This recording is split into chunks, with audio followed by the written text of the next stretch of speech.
Good morning, everyone. So I have to start off by saying that, well, firstly, thank you very much for having me here. But I have a bit of a challenge being behind a podium because I'm used to moving around. So if it is possible for me to get a hand mic or something, that would make it easier for me.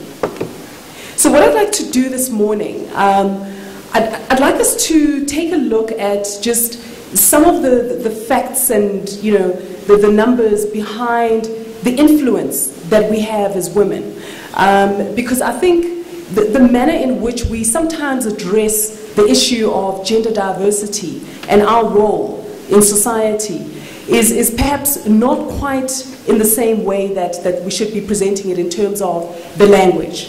So that's what I'm going to do then. In the second part, what I'd like to do is to bring it closer to you as individuals, because it takes what everybody does as an individual for us as a collective to make a difference. So those are the two ways in which I'm going to be approaching this discussion.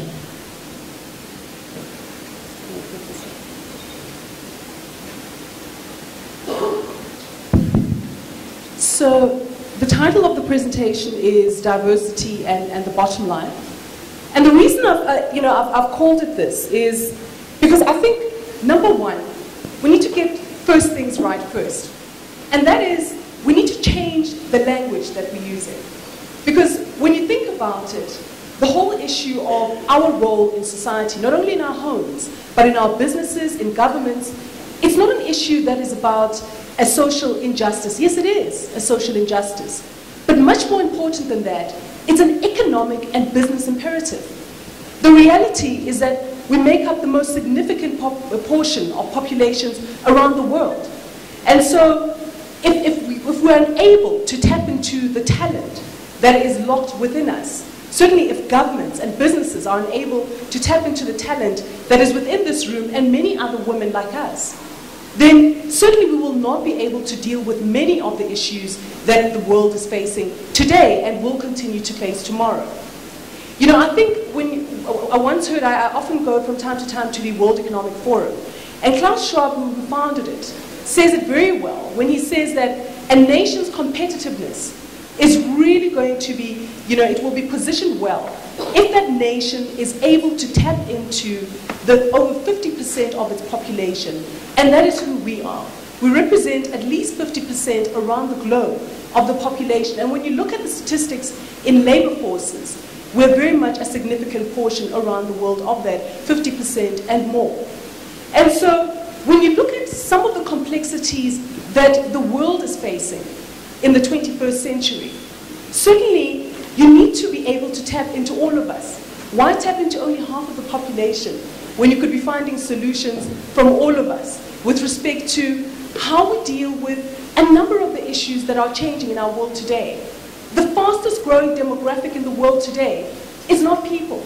It's machinery, it's software. When you look around the world, you see that some of the largest populations are coming from emerging economies. And so you need to be looking at issues of this growing middle class that is coming from places like Asia, like Latin America, and from sub-Saharan Africa. How do you then make sure that when you look at some of these changes, you look at this growing middle class from all of these emerging economies, how do you find solutions to the growing demand that we'll be having from these voracious consumers in the face of declining capacity? Declining capacity of food, declining capacity of fresh water. The solutions have to come from all of us. And so that is why I say it's not just a social injustice, it's an economic and a business imperative. I think often when we look at women and the power that we have, we don't often think about just how much influence and capital we actually have. The reality is that our numbers are actually a currency, because there is so much influence that we have. And I took this slide from, I was in a discussion, there's a gathering of women that happens once a year in France, women in society and the economy, and it attracts women from all around the world. And Wendy Harvey was there in one of the years, and she came up with this, as we were sitting in one of these tables, she came up with the structure that I'm presenting to you here. And she's, you know, and it talks about women as change makers. The reality is that we have financial capital. And I'm going to speak to just some of the slides that follow here. Will speak to how much capital we have as women around the world. We have intellectual capital, and I'll speak about the growing numbers of women in education. We have influential capital, and then of course we have physical capital as well in the numbers of women that are there. So we are change makers, and we have to be using this currency. It is not something that is a soft issue. It is a real and it is a hard issue that is something that everybody should be dealing with. And so when we look at some of the influence, and I'm looking at this right now from a global perspective, and some of the figures will look at it also from a local perspective. But looking at it from a global perspective, you see that women provide for a significant portion of the household incomes. There are many incomes, many households who would have difficulty in being able to survive if, you know, one of the spouses was not working. Certainly if the wife was at home full time. And I think without a doubt that to be able to stay at home full time for women, many women, it is actually, it's a luxury. You know, it's not that you just choose to, but in today's world where, you know, there's so much more competitiveness for jobs and the scarcity of jobs, etc., quality jobs, you're finding that women, you know, there's increasingly more numbers of women that are, you know, that are working, but that are contributing to households. And of course, women are starting to own businesses in much more higher numbers. And the spend, the purchasing power of women is significant. $3.3 trillion per annum. That is significant. And so for companies like Unilever, all of these companies that are targeted at consumers, they need to be thinking about how do we respond to women. About 2 weeks ago, I was in New York and sitting in a panel with women, and from different countries. One woman was from China, another one from Brazil, etc., etc. All of us from emerging economies speaking to women who are CEOs of organizations in the US. And they wanted to hear from us because they are thinking about how to now begin to present their businesses and position their businesses in a manner that will be appealing to people that are in emerging economies such as ours. The reality is that sitting here, we may be very far from very deep markets as South Africa, but the reality is that in sub-Saharan Africa, we know that 6 of those economies were amongst the top 10 growing economies in the world last year, okay? Top 10 fastest growing, 6 of them were in sub-Saharan Africa. So the biggest growth is coming from here. And so when you look at a number of the global organizations, they are looking at our economies and saying, how do we position themselves to these consumers? How do we position ourselves to these economies? And ultimately, it comes down to every single person in this room, because we define what the trends are going to be. And then, of course, purchasing decisions. In the US and I think around the world, you'll find that a significant portion of the decisions in the homes are being made about women, about what brands to buy, you know, and all of those purchasing power decisions.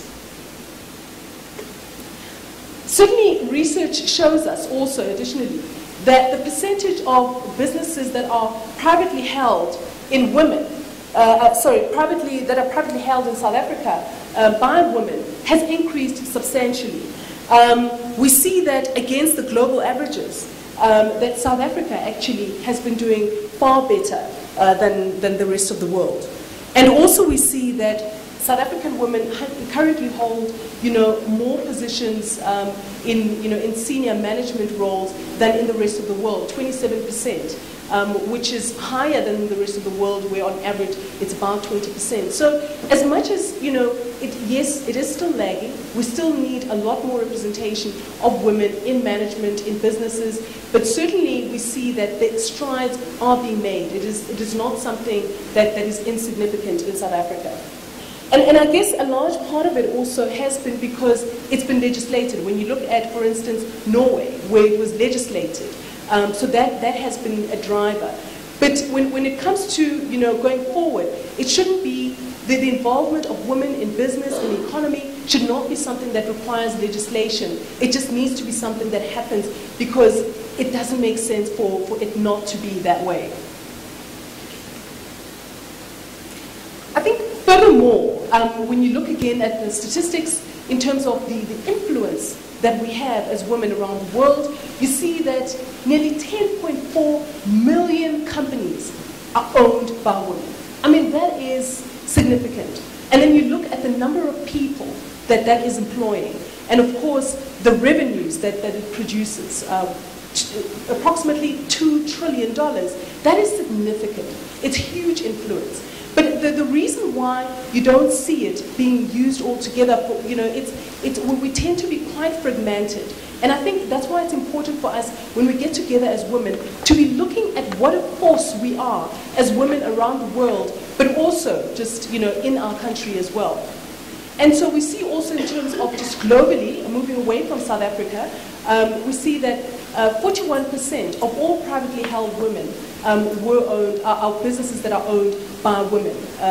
So it's something that is important. It's showing just the emergence of businesses that are owned by women. And then 3/4 of all women-owned businesses are majority-owned. And it's important to make the distinction, because you can find that a business is 10% owned by a woman or 25%, but it's important to make the distinction of a business that is majority-owned by a woman, because that is when you're able to really influence how that business is run and the cash flow of that business, etc. And that is why we make that distinction. And then you see, of course, the revenues that it generates. And of course, just generally in terms of lifestyle as well, because we're busy, we're eating out more. And so, we're tending to influence the data in terms of restaurants and all of that. And so, and this is important, because when businesses, fast food outlets, are looking at data and research around who their consumers are, they're interested in seeing what the dynamics are in terms of the demographic representation of the people that are eating in their restaurants. And then, of course, we see how magazines are also starting to become a lot more geared towards women, looking at how even, appliances should be used, for women, etc., etc. But you can get it wrong. There have been instances where you will find that, something is specifically geared for women. For instance, there was, a launch by Dell Computers. And they came up with a computer that was specifically made for women. And it was a complete flop, because when it was launched, women felt it was quite patronizing. It was a pink, computer, and it was, and the manner in which it was launched was not, it did not, appeal to women at all, because, so therefore we want, these large organizations to be looking at how they can present products that are appealing to us, but it needs to be done well. I think the good thing that Dell did was that they responded very quickly to that. Very quickly, when they realized that it hadn't worked, they changed it and went back to a different strategy.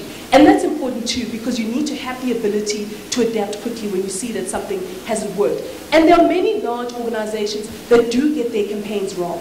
But I think the good thing is that at least they try, but they won't always necessarily get it right. And so, once again, we see, something that you often will not hear about. For instance, in the US, many women have served in the military. And so we are not just in specific areas in society, but we are across many facets of society, and we are playing a role that often is not recognized or is not even known. And also when you look at women in education as well, looking at the stats, we see that since 1984, that the numbers of women has been actually exceeding the number of women that have been graduating from tertiary education institutions. And also we see that in terms of, you know, looking at the numbers in the US, and unfortunately a lot of the numbers will tend to come from places in, you know, the US or Europe, because, you know, there is a lot more collection of data there. And I think that's something that we need to be doing a lot of here. I think certainly the Business Women's Association has been doing a lot of that. They've got the census that is launched every year, which speaks to the data that, you know, just presents all the different changes that we're seeing of women representation, but more in corporate South Africa. But we need to be seeing more data research just, you know, across, you know, various areas that women are playing a role in. And so, and so it's important that you know, that we have all of this data. But certainly what we see here is that, you know, women will tend to also play a role in philanthropy as well. And that is important, because it's not just about generating revenue, but it is about making a difference in society as well. I'd like to now just play a video, and it's a video of a woman who is the COO of Facebook, and she presents just some of her thoughts around why we see less women in leadership, and more, she looks at it more from a business perspective. I'm going to play just certain portions of it, and then after that I'll come back again.